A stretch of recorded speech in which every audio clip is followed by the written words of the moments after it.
தபால் துறை அலுவலர்களுக்கான தேர்வில் முறைகேடு நடைபெற்றிருப்பதாக செய்தி வெளியாகியுள்ளது. இது தொடர்பான கூடுதல் விவரங்களை எமது டெல்லி செய்தியாளர் அரவிந்திடம் கேட்போம். வணக்கம் அரவிந்த், தபால் துறை அலுவலர்களுக்கான தேர்வில் என்ன விதமான முறைகேடு நடைபெற்றது? வடமாநிலத்தைச் சேர்ந்தவர்கள் தமிழில் அதிக மதிப்பெண்கள் பெற்றது எப்படி? இது தொடர்பான கூடுதல் விவரங்களை பதிவு செய்யுங்க அரவிந்த்.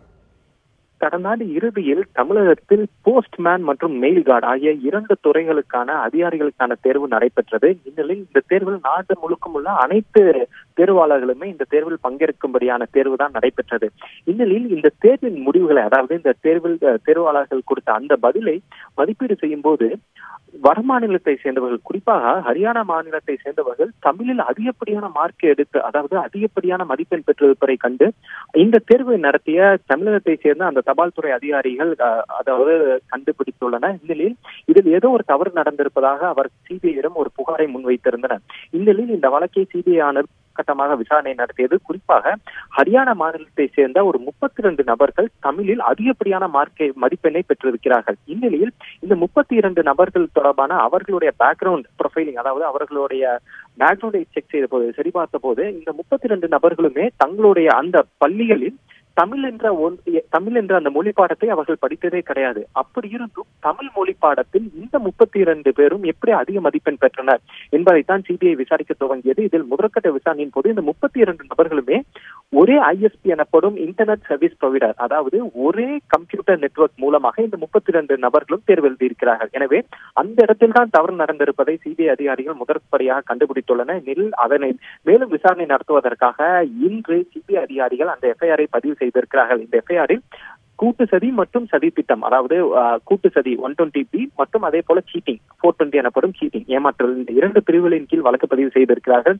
சிபிஐ அதிகாரிகளை பொறுத்தவரை இந்த கேள்வித்தாள் எப்படியோ வெளியாகி இருக்கிறது. அதனை கொண்டு அந்த ஒற்றை, அதாவது இது அனைத்துமே அப்ஜெக்டிவ் டைப், அதாவது வெறும் ஒரு வார்த்தை மல்டிபிள் சாய்ஸ் எனப்படும் அந்த 4 பதில்கள் இருக்கும். அதில் ஒன்றை பதிலை மட்டும் தேர்வு செய்ய வேண்டும். இந்நிலையில் இதில் தான் முறைகேடு நடந்திருக்கு. இந்த கேள்வித்தாள் முன்பே எப்படியோ சென்னையிலிருந்து லீக் ஆகி இருக்கிறது.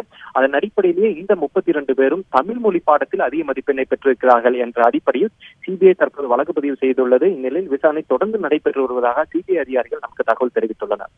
அரவிந்த், இந்த சிபிஐ இந்த வழக்கை விசாரித்து வரும் இந்த சூழ்நிலையில் தபால் துறை ஊழியர்கள் ஏற்கனவே தேர்வு எழுதியிருக்கிறார்கள். இந்த முடிவுகள் வெளியிடப்படுமா? அந்த தேர்வு எழுதியதற்கான முடிவுகள் வெளியிடப்படுமா அல்லது ஒத்திவைக்கப்படுவ வாய்ப்பு இருக்குதா அரவிந்த்?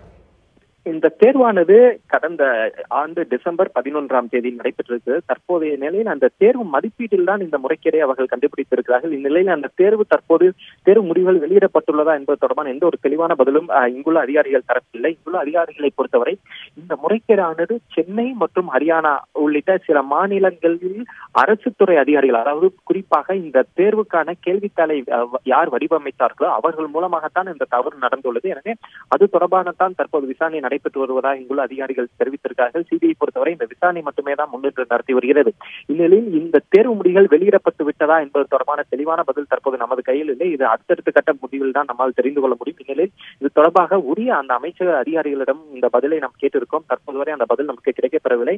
தற்போதைய தேதியில் சிபிஐ வழக்கு பதிவு செய்துள்ளது. இந்த வழக்கு தொடர்பான விசாரணை சிபிஐ தொடர்ந்து நடத்தி வருகிறது. தொடர்பாக சென்னை சிபிஐ அதிகாரிகள் இந்த வழக்கை முன்னின்று நடத்தி வருகிறார்கள். அவர்கள் அந்த யாரெல்லாம் தேர்வை நடத்தினார்களோ அவர்களிடமும் சிபிஐ அதிகாரிகள் விசாரணை நடத்தி வருவதாகத்தான் இங்குள்ள அதிகாரிகள் தெரிவித்துள்ளனர்.